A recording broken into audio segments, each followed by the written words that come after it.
You did everything right. And now you feel nothing. You faced your deepest fears, stopped wearing masks, quit performing for love. You looked straight into the parts of yourself you'd been running from your whole life. And now, silence. No drive, no excitement, no burning desire to become the new you. Just this strange, unsettling stillness. And somewhere in your mind, a small voice whispers, "What's wrong with me?"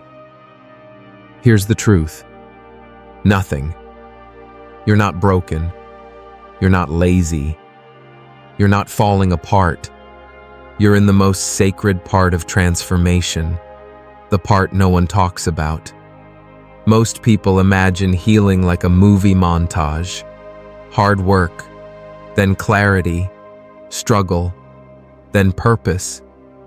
A before and after photo where the after person glows with newfound motivation and direction. But Carl Jung knew better. He understood that when the mask drops, when the shadow gets integrated, something else disappears too. The old engine that used to drive your life, gone. The fear-driven ambition vanished. The validation-seeking success, empty. The people-pleasing productivity, meaningless.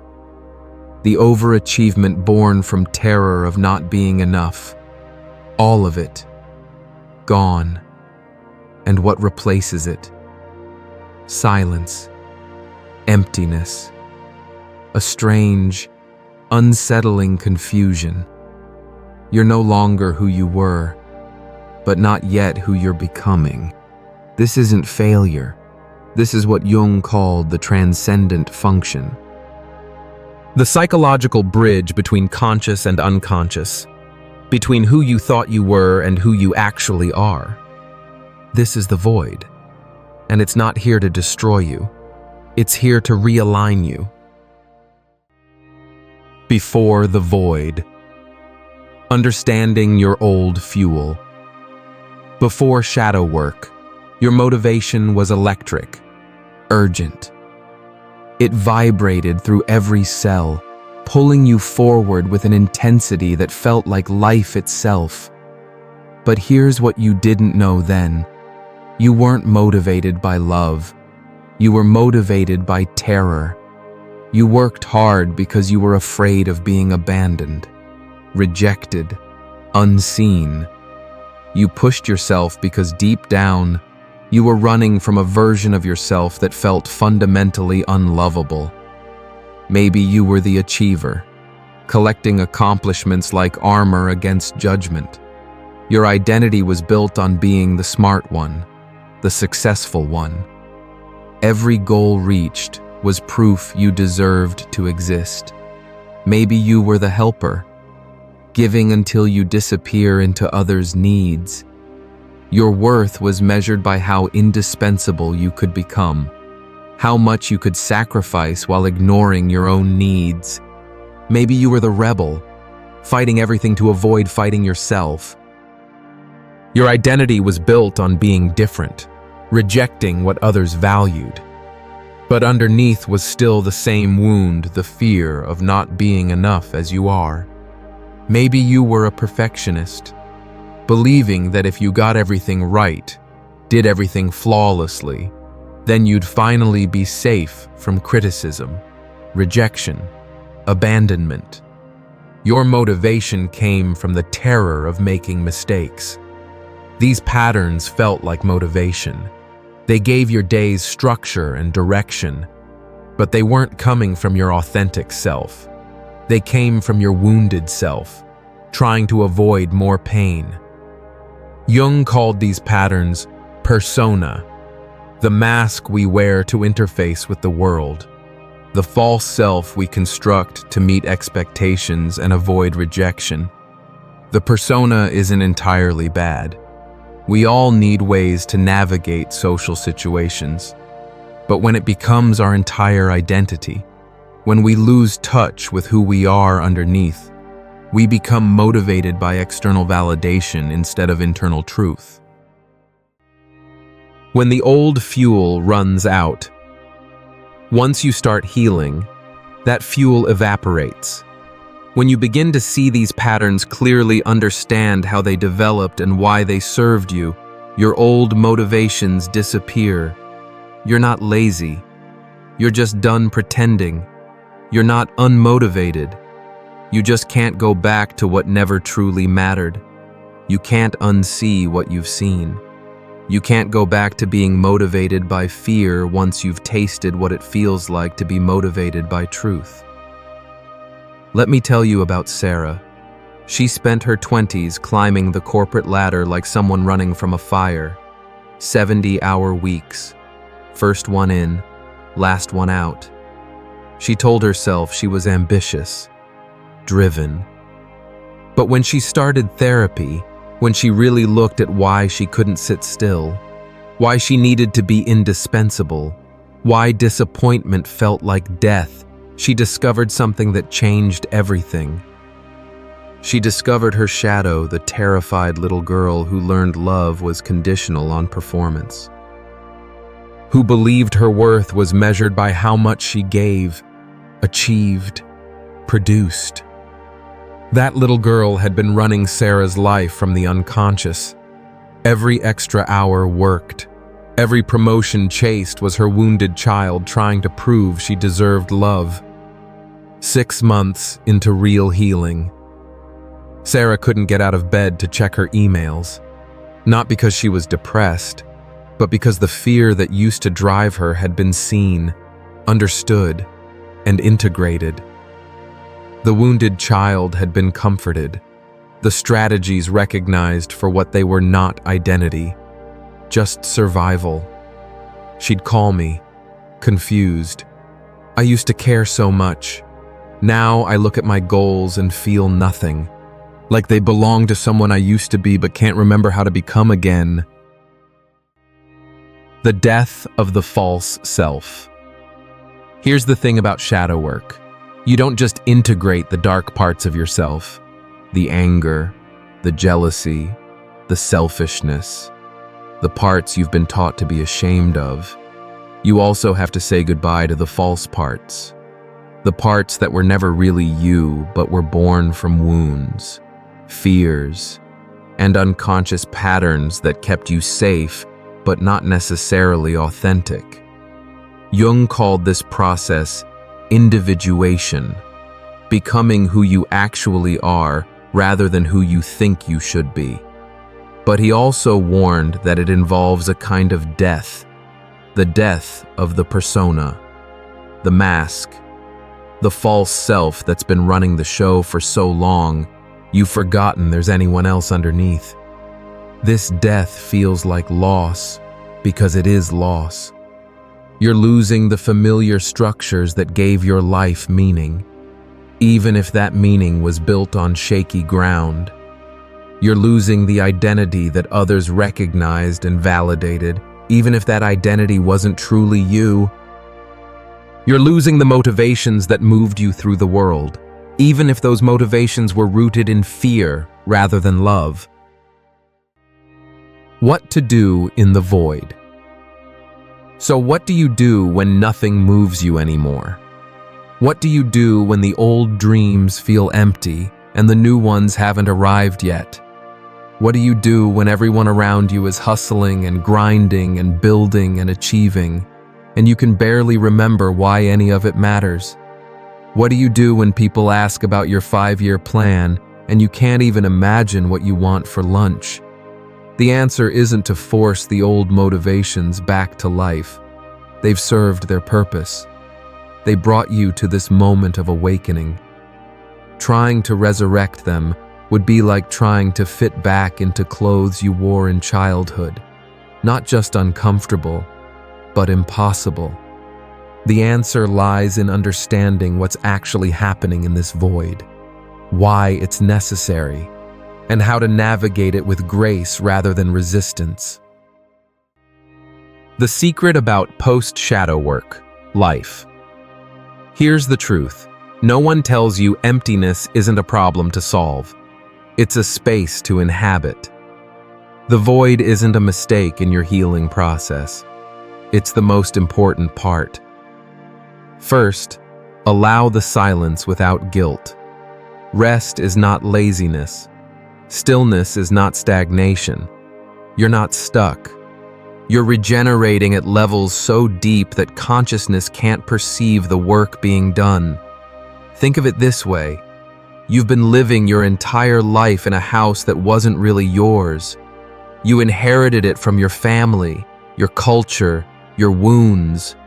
You decorated it according to what you thought others wanted to see. You arranged the furniture to hide the cracks in the foundation. You kept all the lights on constantly so no one, including yourself, could see the shadows hiding in the corners. For years, maybe decades, you maintained this house. You worked tirelessly to make it presentable, impressive, worthy of admiration. Shadow work was finally turning on the lights in every room and seeing everything clearly. The beauty and the damage. The authentic pieces and the borrowed ones. The parts that were truly you and the parts that were inherited trauma masquerading as personality. But now you have to decide how you actually want to live. What you actually want in your space. What feels true to who you are underneath all the performance, not who you've been performing to be. And that decision takes time. It takes stillness. It takes a willingness to sit in the unknown while you figure out what authentic living actually looks like for you. The Chrysalis Metaphor. Jung wrote extensively about holding the tension of opposites. You're between identities right now. Between the old motivation and the new. Between who you were and who you're becoming. Between the life you built and the life that wants to emerge. This tension feels uncomfortable because we're taught that growth should be linear, that healing should be immediately productive, that every day should move us forward toward some predetermined goal. But psychological transformation doesn't work that way. It's not linear. It's not predictable. It's not productive in any way that capitalism can measure or monetize. It's more like a chrysalis. Here's what most people don't understand about metamorphosis. The caterpillar doesn't just grow wings and become a butterfly. It literally dissolves into primordial soup. Its entire structure breaks down into an undifferentiated mass of potential before reorganizing into something entirely new. You're in the soup right now. And that's exactly where you need to be. The cells that were caterpillar cells are dying off. The cells that will become butterfly cells haven't fully formed yet. There's this space in between where you're neither one thing nor another, just pure potential waiting to take shape. If you could observe a chrysalis during this phase, it would look like nothing was happening. From the outside, it's just a still, quiet shell. But inside, the most incredible transformation in nature is taking place. That's what's happening to you. The stillness isn't emptiness. It's reorganization. The quiet isn't absent. It's preparation. The void isn't nothing. It's everything waiting to be born. Listening for the whisper. Second, listen for the whisper, not the roar. The old motivation was loud. It screamed at you to move, to achieve, to prove, to perform. It came from fear and urgency, and the desperate need to outrun your own insecurities before they caught up and consumed you. But motivation that comes from truth, it whispers. It isn't demanding. It suggests. It doesn't push. It invites. It doesn't scream from the wounded parts of your psyche. It murmurs from the authentic parts of your soul. Your job right now is to stay quiet enough to hear it. This is what Jung meant by listening to the unconscious, not the chaotic, neurotic voice of unhealed wounds demanding constant action to avoid pain, but the deeper wisdom that emerges when you stop forcing and start allowing. This deeper voice speaks differently. It doesn't use the language of fear, urgency, or comparison. It uses the language of curiosity, resonance, and authentic desire. Maybe it's a gentle curiosity about something you haven't thought about in years. A slow pull toward learning about astronomy or trying watercolor painting or volunteering at an animal shelter. Not because it will advance your career or impress anyone, but because something in you responds to it with inexplicable warmth.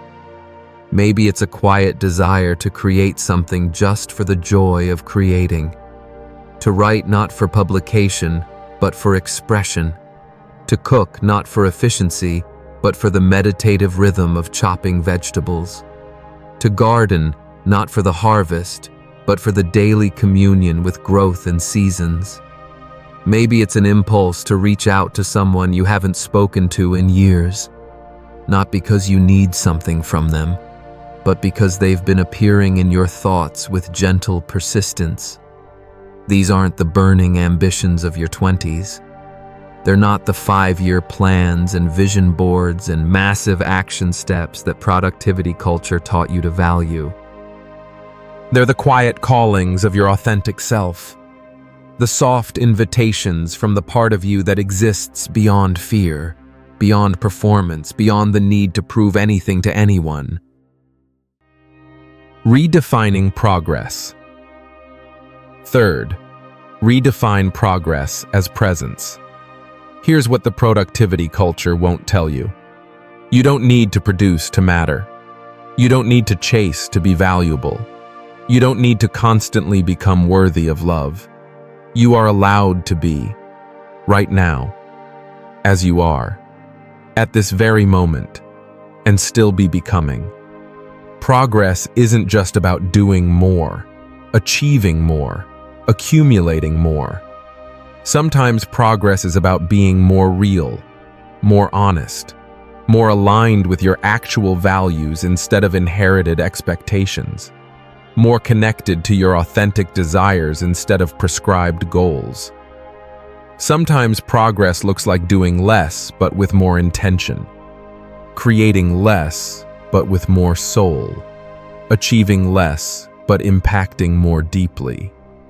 Let me tell you about Marcus. He was a marketing consultant who had built his entire business on networking, aggressive client acquisition, and what he called strategic relationship building. His calendar was packed with coffee meetings, industry events, and follow-up calls.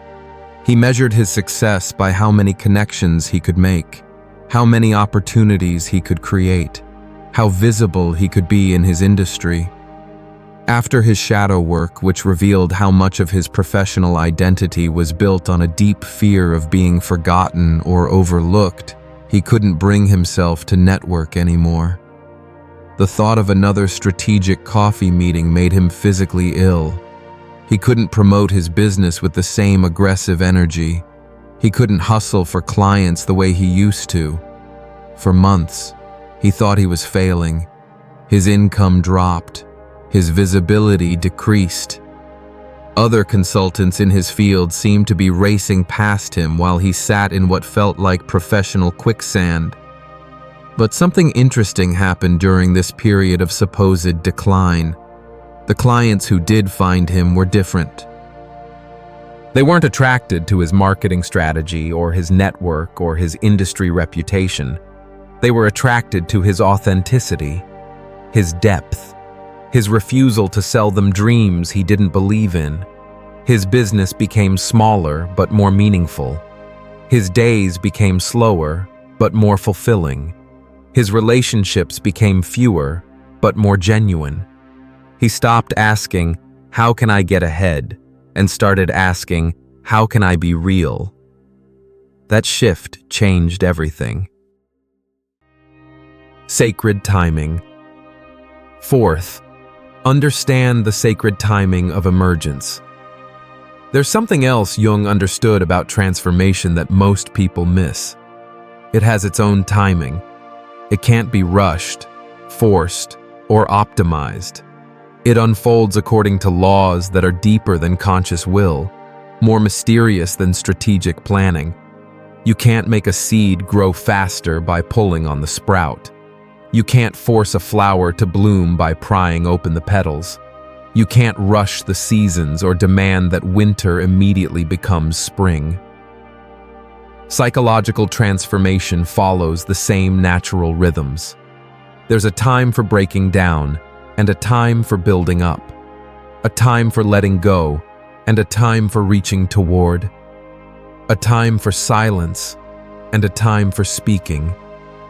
Right now, you're in the time for silence. The time for letting the old structures completely dissolve before new ones begin to form. The time for trusting that something is happening even when you can't see evidence of it. This isn't passive waiting. This is an active presence. Active listening. Active allowance of whatever needs to emerge in its own time and its own way. The void isn't empty. It's pregnant with possibility. And like any pregnancy, it has its own gestation period that can't be hurried without risking the health of what's being born. Your authentic motivation is there, developing, organizing, preparing to emerge. But it needs time to fully form. It needs the safety of your patience, the nourishment of your acceptance, the protection of your trust in the process. The return. Slowly, quietly, you'll start to feel small sparks, not the urgent fire of old ambitions, but gentle interests. A curiosity about something you haven't explored in years, a desire to create again, but from your own truth this time, not from the need to impress or achieve. You might find yourself drawn to things that don't make sense to the old you. Maybe you want to garden instead of network. Maybe you want to write poetry instead of business plans. Maybe you want to volunteer with animals instead of climbing corporate ladders. The people around you might not understand. They might ask when you're going to get back to normal, when you're going to get your motivation back, but you'll know something they don't. You're not getting anything back. You're moving forward, just not in the way that looks like progress to a world addicted to external achievement. This is what Jung called the return. But it's not a return to who you were.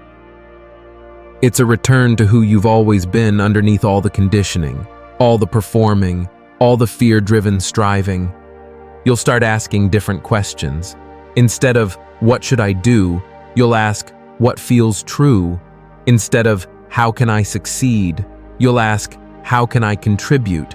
Instead of, what do they want from me? You'll ask, what does my soul want to express? These questions lead to different answers. Quieter answers.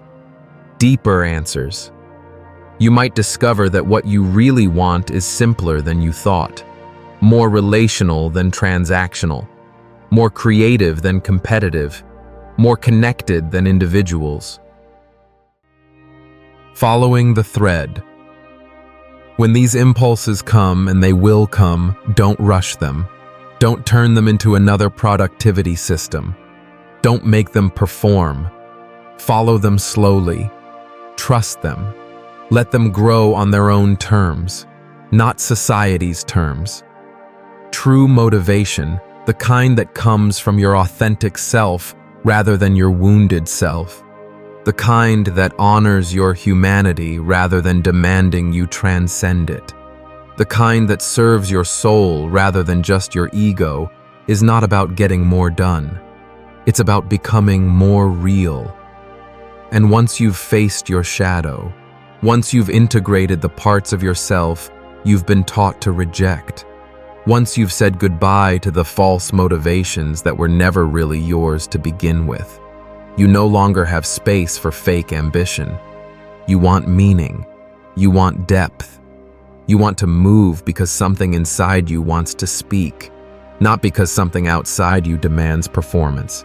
This new motivation feels radically different. It's steadier, but quieter, less urgent, but more sustainable.